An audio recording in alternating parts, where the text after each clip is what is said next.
Hello बच्चों, कैसे हैं आप सब। आई होप आप सब बहुत अच्छे होंगे और मन लगा करके पढ़ रहे होंगे। तो आज मैं आपके लिए लेके आ गया हूँ क्लास 10th एक्सरसाइज 3.3 मैथ्स का क्वेश्चन नंबर 1। इसमें 6 पार्ट हैं, तो अभी हम लोग इस क्वेश्चन में 4 पार्ट करेंगे और 2 पार्ट बाद में करेंगे। ठीक है, प्रतिस्थापन विधि से हल करना सीखेंगे। आपको मैंने बताया था बीजगणितीय विधि होते हैं हल करने के और ग्राफीय विधि होती है। तो ग्राफीय विधि तो पढ़ ली है। बीजगणितीय विधि के भी 3 तरीके होते हैं, प्रतिस्थापन, विलोपन और वज्रगुणन मेथड।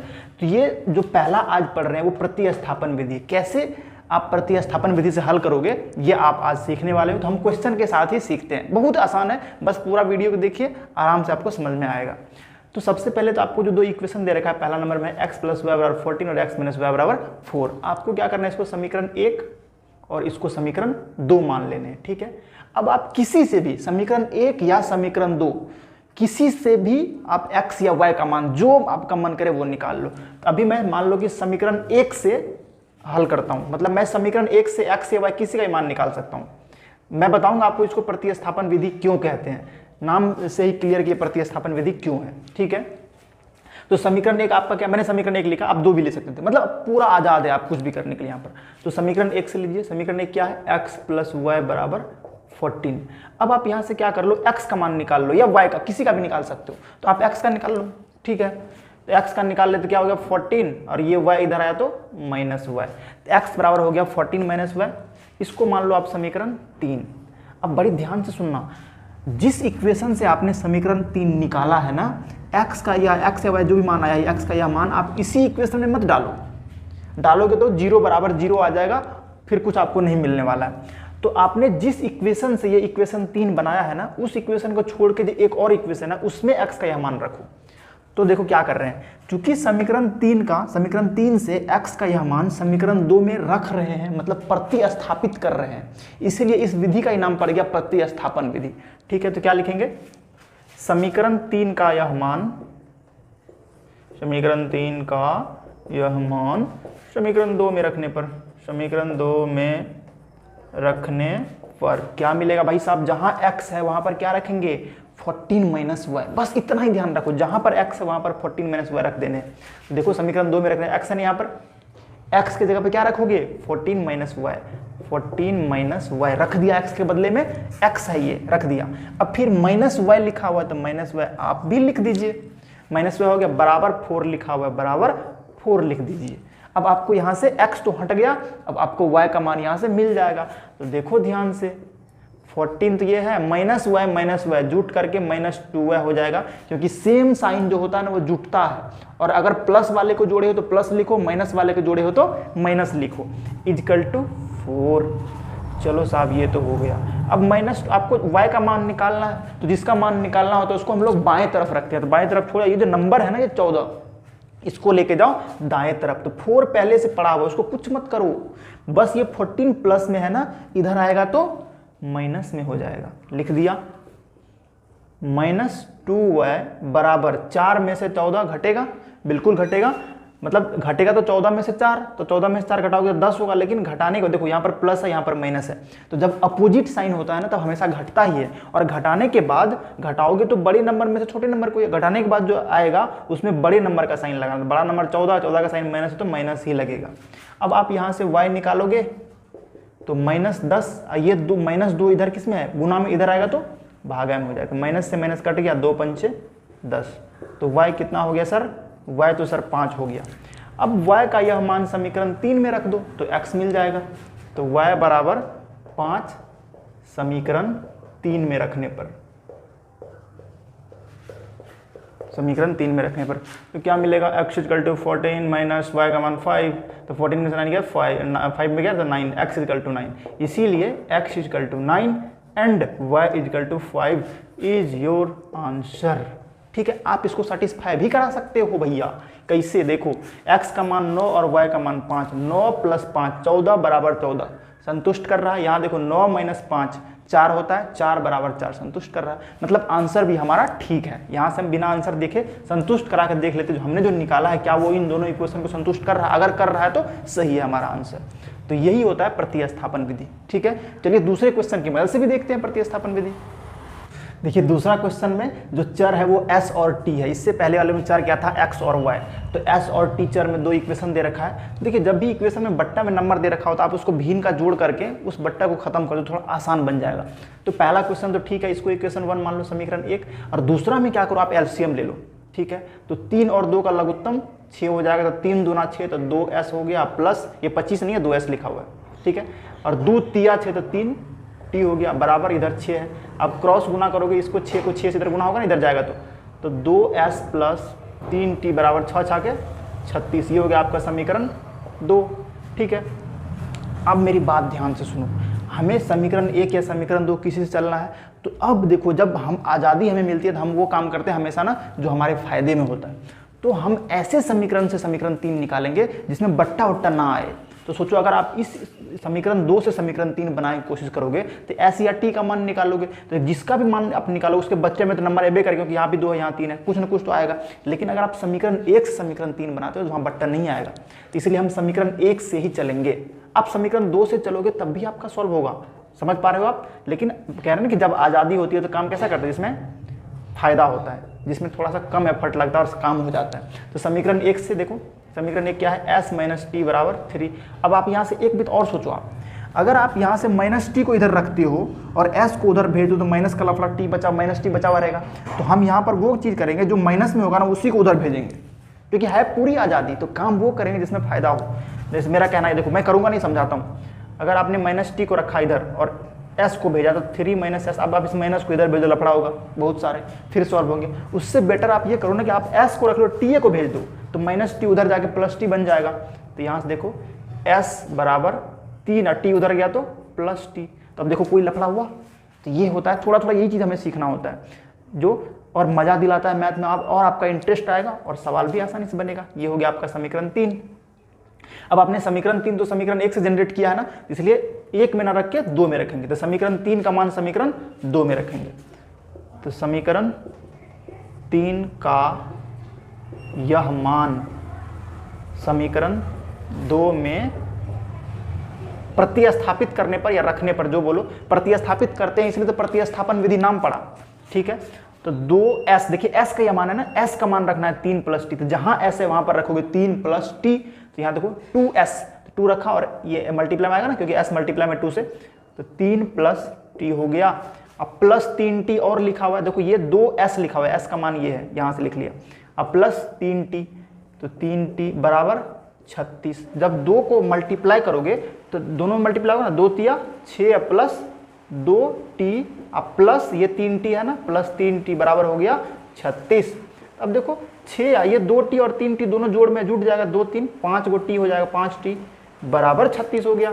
अब आप क्या करोगे, इस 6 को जो संख्या है ना उसको इधर भेज दो, 5t इधर बचा हुआ रहेगा, प्लस में है तो पीछे प्लस नहीं भी देंगे तो कोई दिक्कत नहीं, प्लस में ही माना जाएगा। 36 है ही और 6 इधर आ गया तो माइनस 6 हो गया। तो 5t बराबर 36 में से 6 गया तो 30 बचा। तो t बराबर क्या हो गया 30, ये 5 इधर भागा में आ जाएगा ना, 30/5, तो 5 छाके 30। तो t का मान कितना हुआ 6। अब t बराबर 6 समीकरण 3 में रख दो। तो t बराबर 6 समीकरण 3 में रखने पर तो क्या हो जाएगा, s बराबर 3 प्लस t है ना, तो t का मान हो जाएगा 6। तो 3 प्लस 6 9, s बराबर 9 हो गया। तो क्या कहोगे, इसीलिए s बराबर 9 एंड t बराबर 6। यही हो गया आपका आंसर।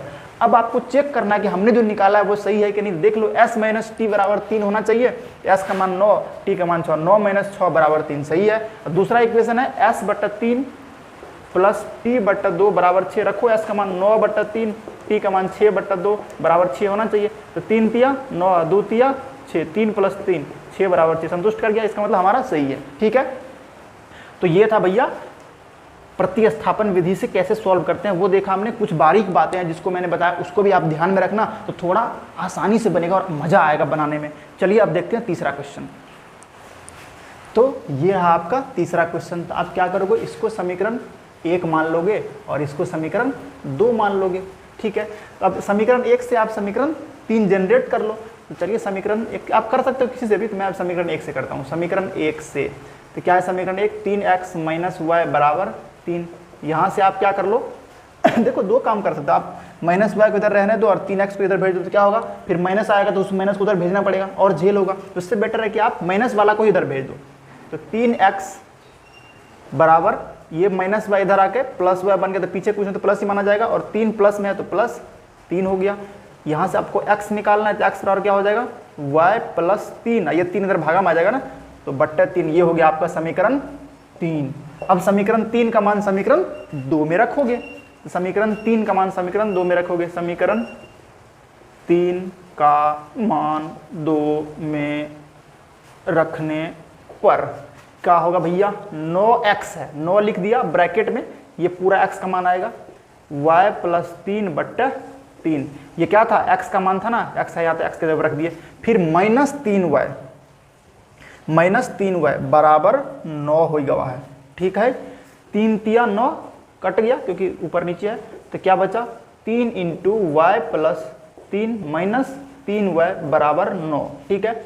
अब आप क्या करोगे, 3 से गुना कर दोगे दोनों में, जैसे ही ब्रैकेट खुलेगा तो 3y, अब प्लस 3 तिया 9, अब माइनस 3y बराबर 9, minus 3y plus 3y cut गया, 9 बराबर 9। आई ये क्या हो गया, यहाँ से तो हमें एक्स वाई का मान मिला ही नहीं, किसी का नहीं मिला, y का मान मिलना चाहिए ना, नहीं मिला। भैया एक बात सुन लो ध्यान से, यहाँ जब भी ऐसा होगा बताओ 9 बराबर 9 सत्य या असत्य, 9 9 के बराबर होता है ना, ये तो सत्य कथन है। तो जब भी कट जाएगा तो दो बातें होंगी, या तो सत्य कथन होगा या असत्य होगा।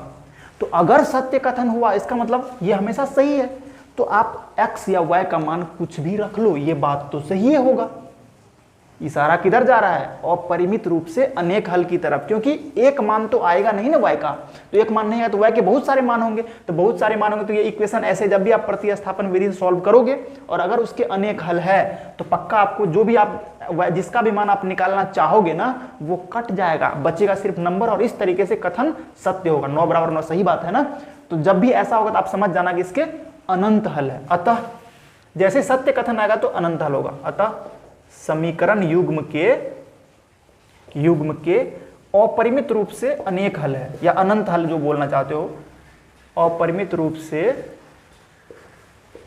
अनेक हल हैं, ठीक है।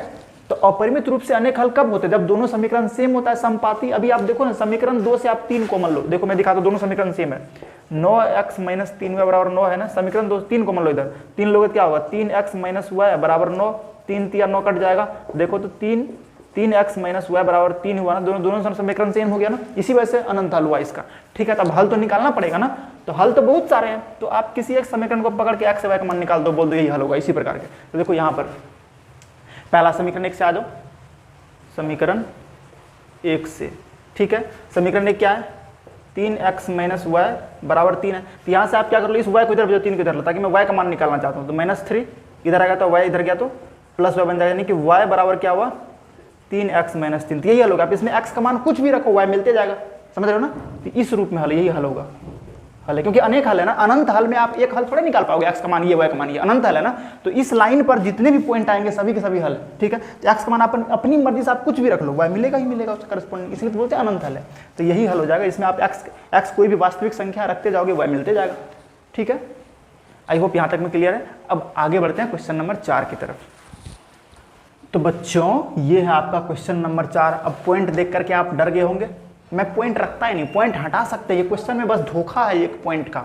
आप देखो समीकरण 1 से आप आओ, समीकरण 1 से पॉइंट नहीं है, आप समझो इसको, इस पॉइंट को हटाओगे तो क्या होगा, 10 नीचे आएगा, ये तो समझते होगे, फिर इसका भी हटाओगे, फिर 10 नीचे आएगा, पॉइंट रख दोगे, फिर इसका भी हटाओगे तो इसका भी नीचे 10 आएगा, हट गया पॉइंट सारा।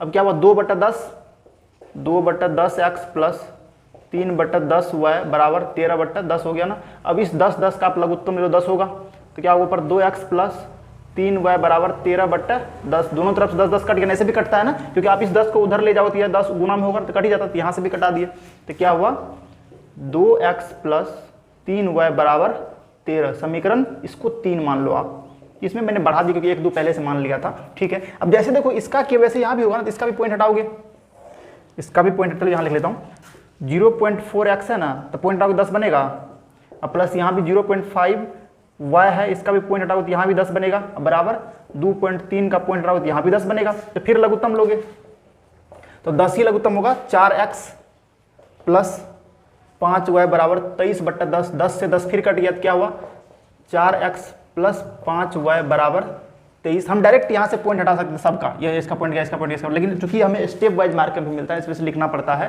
तो ये हो गया आपका समीकरण 4। अब आप 3 और 4 को सॉल्व करो, 1 और 2 को नहीं, तो पॉइंट हट गया तो आसान है। तो अब समीकरण 3 से समीकरण 4, क्योंकि इस बार 3 4 हो चुका, इस बार 5 बनेगा, तो समीकरण 3 से आप समीकरण 5 निकालो। तो समीकरण 3 से अब पॉइंट का लफड़ा खत्म हो गया ना, तो आसान हो गया। तो क्या है समीकरण 3, 2x प्लस 3y बराबर 13। अब यहाँ से क्या कर लो, 2x का मान निकालो, 3y उधर जाकर माइनस बन जाएगा, 13 माइनस 3y। अब यहाँ से आप x निकालो, तो 13 माइनस 3y, 2 इधर गुना में, इधर आकर के भागा में, समीकरण आप इसको 5 कह सकते हो। अब समीकरण 5 का मान समीकरण 4 में रख दो भैया, कहाँ मिल जाएगा आपको, लिखेंगे समीकरण 5 का मान 4 में रखने पर क्या होगा, 4x है तो x, 4 को 4 रहना, x का मान ये है ना, देखो यहाँ 4x है ना, तो x का मान रखो 13 माइनस 3y बट्टा 2। ध्यान से सुनो, ऐसे मत रख देना, 4 इंटू 13 माइनस 3y बट्टा 2 ऐसे लिख रखो, गलती हो गई, तब लगेगा कि 4 सिर्फ 13 से गुना है, जबकि 4x का जो मान है पूरा उसमें गुना, तो x का पूरा मान ये है, इसे पूरा में गुना होगा, इसका मतलब इसलिए पूरे पर ब्रैकेट देना पड़ेगा, तभी समझ में आएगा कि 4 सबसे मल्टीप्लाई में है। तो वो गलती मत करना ऐसे वाला, ठीक है। मैं इसको मिटा देता हूँ, देखने में भद्दा लग रहा है, ठीक है। अब देखो 4 इंटू 13 माइनस 3y बटा 2 हो गया, और फिर प्लस 5y, प्लस 5y, अब बराबर 23, ठीक है। यहाँ तक हो गया। अब देखो 2 नीचे है, 4 ऊपर है, 2 दूना 4 कट गया, तो बचे, या 24 नहीं है, 2 कटा है वो लिखे हैं, तो इधर लिख देता हूँ थोड़ा सा, हाँ। तो क्या बचा, 2 इंटू 13 माइनस 3y अब प्लस 5y बराबर 23। अब 2 से गुना हो जाएगा, 13 दूना 26, 2 तिया 6 माइनस 6y प्लस 5y बराबर 23, ठीक है। तो 26, देखो आपको 26 को थोड़े, 26 तो नंबर है ना, उसको राइट में देखिए, आपको तो y चाहिए ना, तो जो चाहिए उसको बाएं तरफ रखते हैं। तो ये माइनस 6y प्लस 5y, अच्छा माइनस 6y प्लस 5, देखो अपोजिट साइन है, घटेगा, 6 में से 5 गया तो 1, तो 1 नहीं लिखते हैं, तो y बचा सिर्फ। अब बड़ा नंबर का साइन माइनस है तो माइनस लिखेंगे, माइनस y बराबर 23 इधर पहले से है, और 26 इधर आके, चूंकि 26 प्लस मैंने, देखो ये वाला, ये साइन 26 का नहीं है, 26 का साइन इधर है पीछे, प्लस इधर आएगा तो माइनस हो जाएगा। तो माइनस y बराबर, फिर 26 में से 23 घटा 3, लेकिन बड़ा नंबर 26 में निगेटिव, तो निगेटिव माइनस माइनस करिए दोनों तरफ से, तो y बराबर हो गया 3। अब y बराबर 3 समीकरण 5 में रख दो, y बराबर 3 समीकरण 5 में रखने पर क्या मिलेगा, x मिलेगा, x बराबर 13 माइनस 3, y है ना, गुना में 3 गुना y, तो y का मान रख दिया 3, अब बट्टा 2, तो कितना हो जाएगा, 13 माइनस 9 बट्टा 2, 13 में से 9 गया तो 4 बट्टा 2, 2 दूना 4, यानी x का मान कितना मिल गया, x बराबर 2, इसीलिए x बराबर 2 एंड y बराबर 3 आपका आंसर। आप सेटिस्फाई भी करा सकते हो, इसमें रख के करा सकते हो, आप देखो सेटिस्फाई करेगा। तो एक करा के दिखाता हूँ मैं, दूसरा आप खुद से कर लेना। 0.2x, 0.2x का मान 2 रख दिए, प्लस 0.3y, 0.3 और y का मान 3 है वो रख दिए, अब बराबर होना चाहिए 1.3। तो देखो सॉल्व करो, 2 दूना 4, 0.4 प्लस 3 3 0.9 बराबर 1.3, तो 0.4 0.9 9 4 13, 1.3 बराबर 1.3 हो गया ना, संतुष्ट भी कर रहा है। तो इसका मतलब x बराबर 2 और y बराबर 3 जो हमने हल निकाला है वो सही है। तो यही क्वेश्चन तक आज रखते हैं, और इसके अगले वाले में आपको 5 और 6 जो क्वेश्चन बचा हुआ इसका 2 पार्ट वो बताऊंगा। चलिए, थैंक यू।